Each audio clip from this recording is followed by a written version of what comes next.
Bonjour à tous et bienvenue sur ce nouveau Pitch Day des rencontres digitales Retail Service sur le thème de l'analyse de données, de la cartographie et du géomarketing. Je suis Elsa et nous sommes ravis d'accueillir aujourd'hui Thierry Péampleur-d'Eau, le dirigeant fondateur de Data Analysis. Bonjour et merci beaucoup Thierry d'avoir accepté notre invitation. Bonjour et merci. Ravi de faire cette interview. Ah ben, merci. Alors Thierry, est-ce que vous pouvez nous parler un petit peu de Data Analysis? Qu'est-ce que c'est? Comment l'histoire a-t-elle démarré? Donc, moi de formation, je suis ingénieur statisticien. J'ai travaillé dans des grands groupes comme responsable base de données, responsable études de marché. Et Mhm. suite à des demandes de clients de données spécifiques, j'ai décidé de créer ma société spécialisée dans les bases de données et dans les études géomarketing. Et puis après ça, des rencontres ont fait que la partie franchise est apparue dans un second temps. Et donc ça depuis maintenant 2014 à peu près, on travaille pour la franchise. Et notre expertise sur les bases de données et le géomarketing faisait que nos études ont été diffusées via des clients ou via des réseaux sur des responsables de franchise et via aussi des cabinets d'avocats. Et comme Mhm. les études étaient plutôt intéressantes pour eux et un peu différentes des autres, on a été référencés, on a commencé comme ça. D'accord, ok.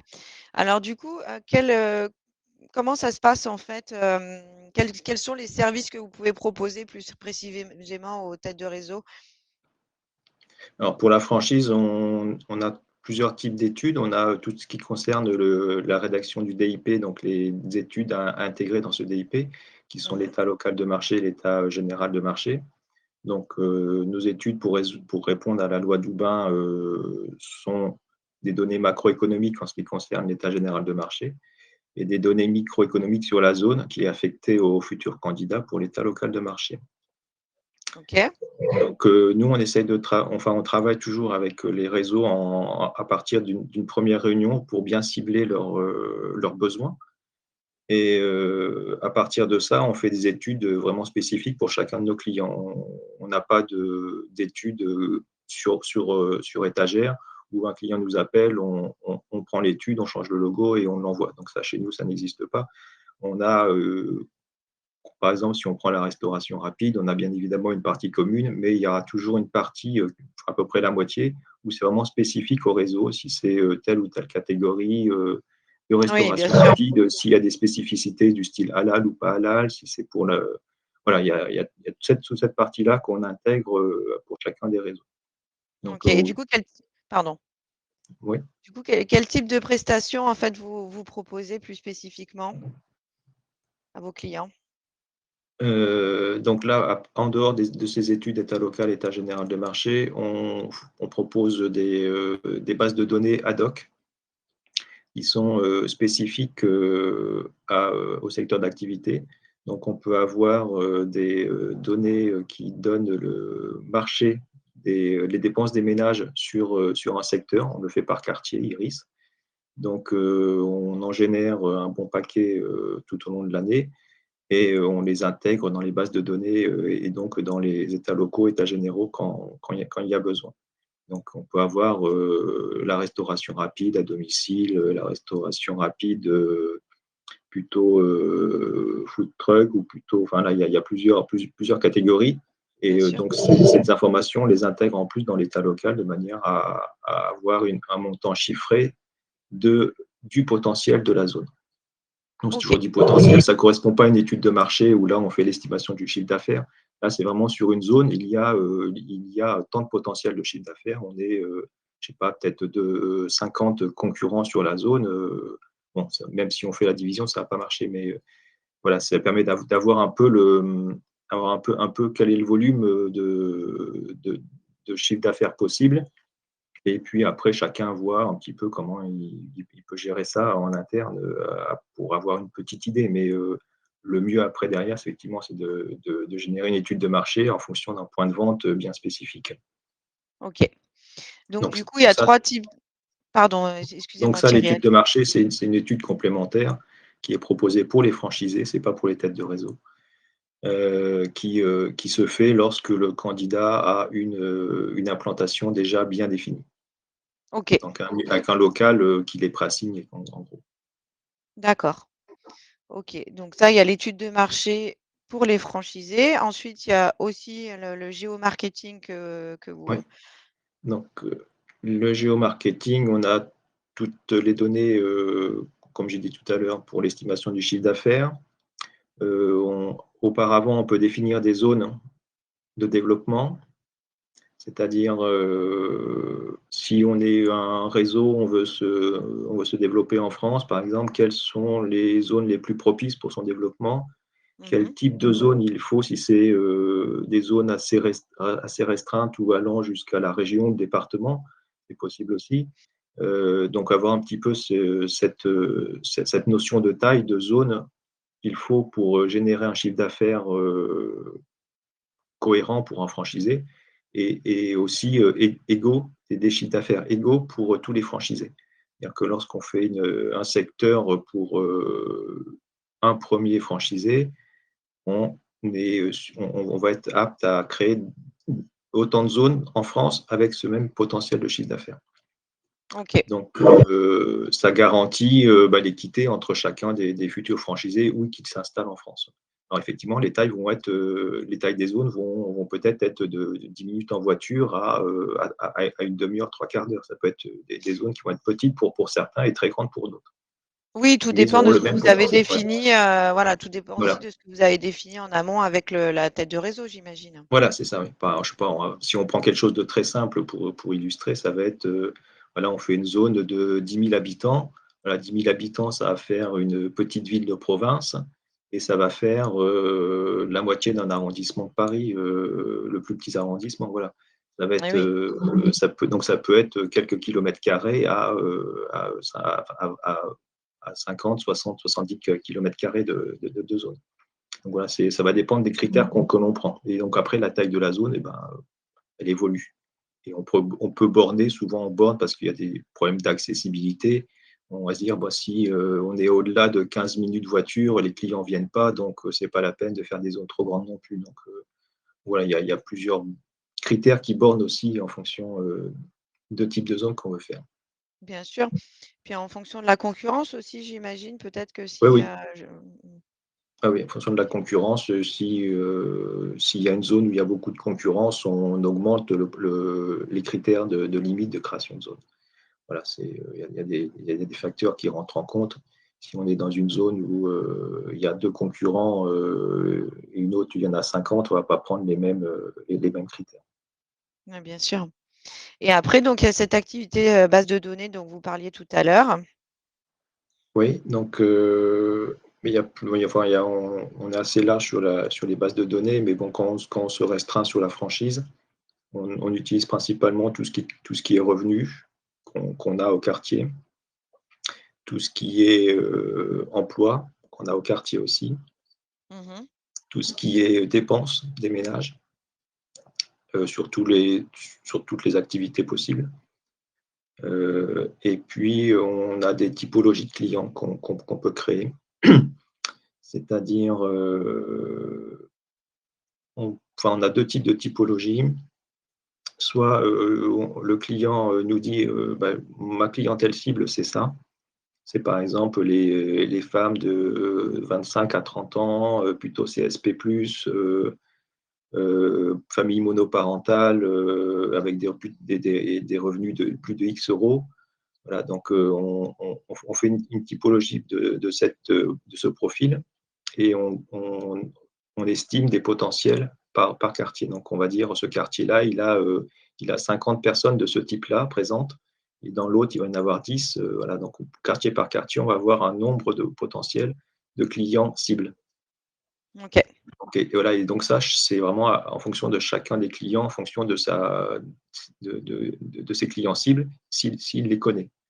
Et de l'autre côté, on a une autre base de données qui est plutôt marketing, donc qui est utilisée en général pour faire du portage, des choses comme ça, à domicile de publicité. Et donc là, on a chaque quartier qui est typé. Donc, on peut avoir un quartier, on va dire, ce quartier-là, c'est plutôt des retraités à fort revenu en banlieue plutôt riche.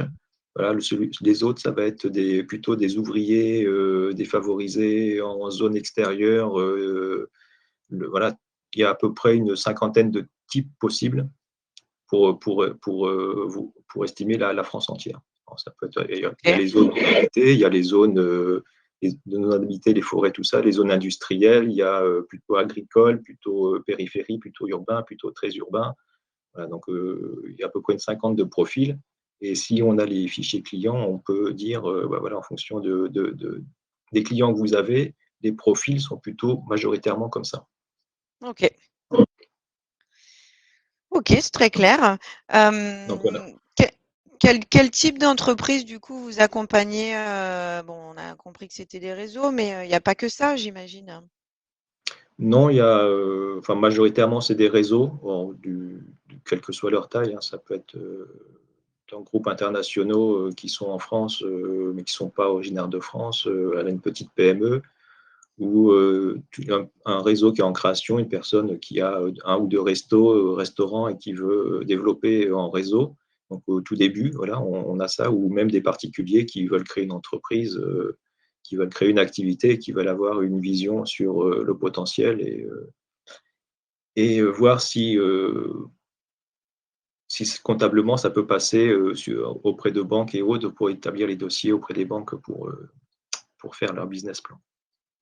OK. Donc, les clients sont très, très variables et sont sur tous les secteurs d'activité en particulier. Enfin, il y a pas de secteur d'activité en particulier, on est assez large sur les possibilités. Oui, vous n'êtes pas spécialisé dans un type de secteur d'activité. Vous adaptez, en Pour la fait, en franchise, fonction de non. la Non, pour la franchise, non. Pour OK. d'autres activités hors franchise, oui, mais pas pour la franchise, non. OK. Et donc vous intervenez à peu près à tous les moments de la vie de l'entreprise, si j'ai bien compris? Puisque ça peut être aussi bien au démarrage que, pour Oui, le en développement, ça dépend vraiment des réseaux. On a des réseaux qu'on suit depuis leur création et depuis notre création quasiment aussi. Donc ça fait 10 ans qu'on les suit.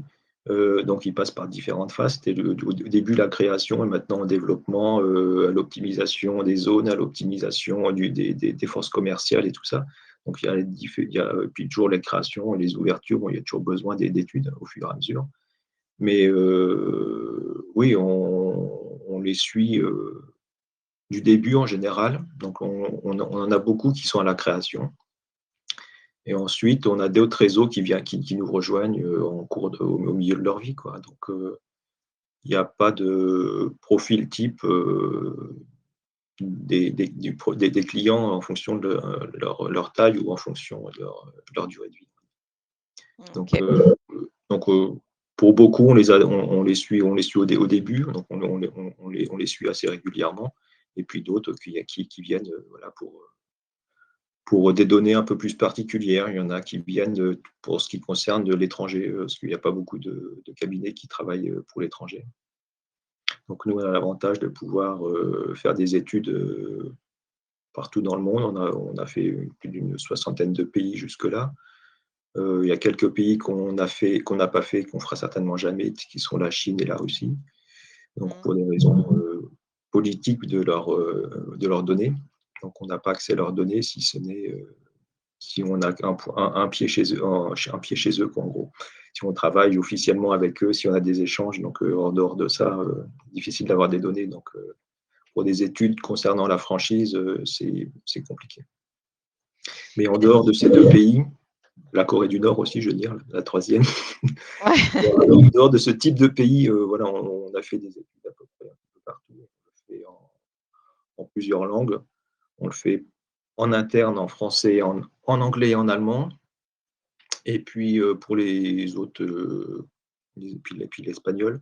Et puis pour les autres langues, on a comme prestataire des cabinets de traduction à qui on travaille pour ça et pour d'autres sujets. Donc il n'y a pas de, il y a pas de souci pour la partie traduction et pour la partie données étrangères. OK. Et d'ailleurs, comment vous les obtenez vos sources? Vous travaillez à partir de quelles sources?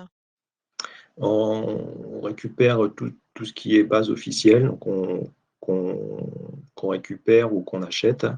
On a des données des partenariats avec des réseaux spécialisés pour avoir des études qu'ils réalisent régulièrement.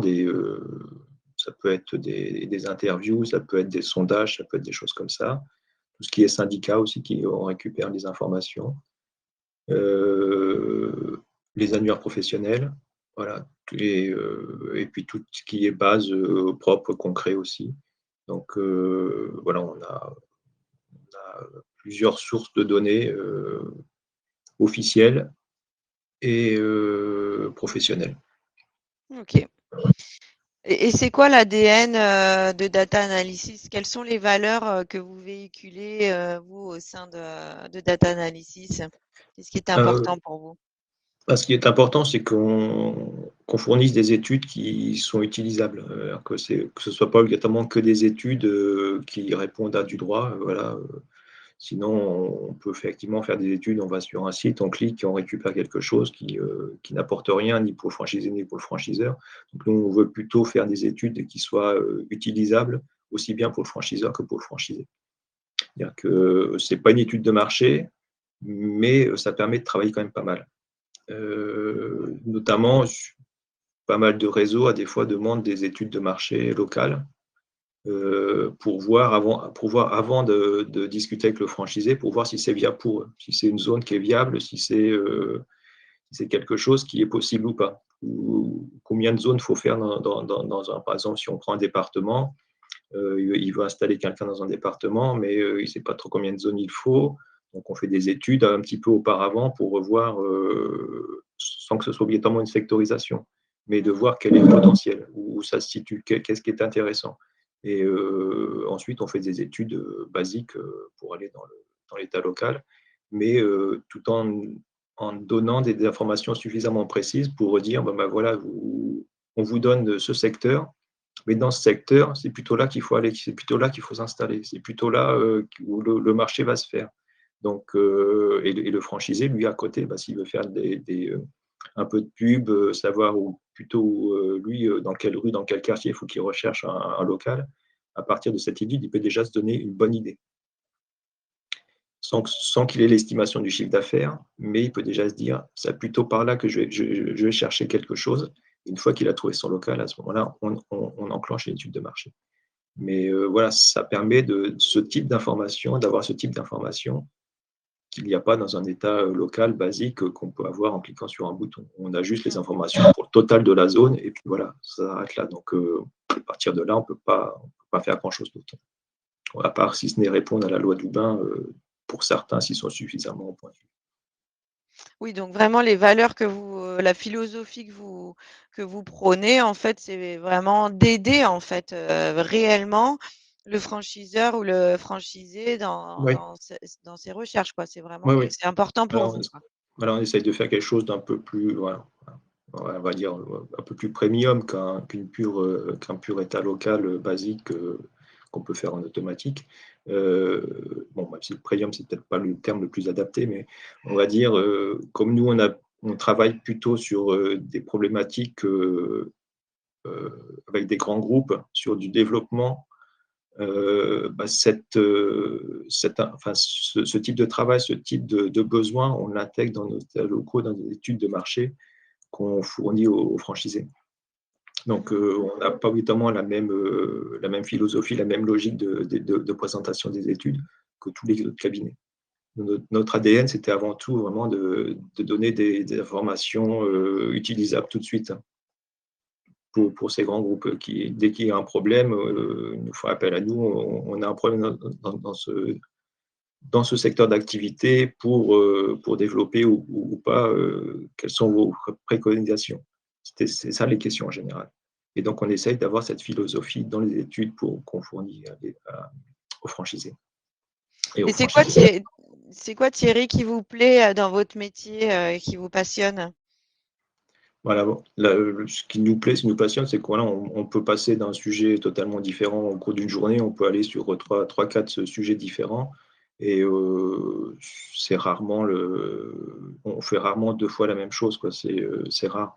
On a toujours des demandes particulières, donc il faut qu'on recherche, il faut qu'on développe, il faut qu'on recherche des informations, qu'on aille glaner les données disponibles. Donc il y a toujours ce type cette notion de recherche, de développement et de création qu'on a à chaque fois, quoi. C'est à chaque nouveau client, et il y a ça qui apparaît quasiment, quoi.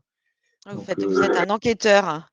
voilà, on va dire, on peut dire ça, mais bon, voilà, c'est sur des données scientifiques, voilà.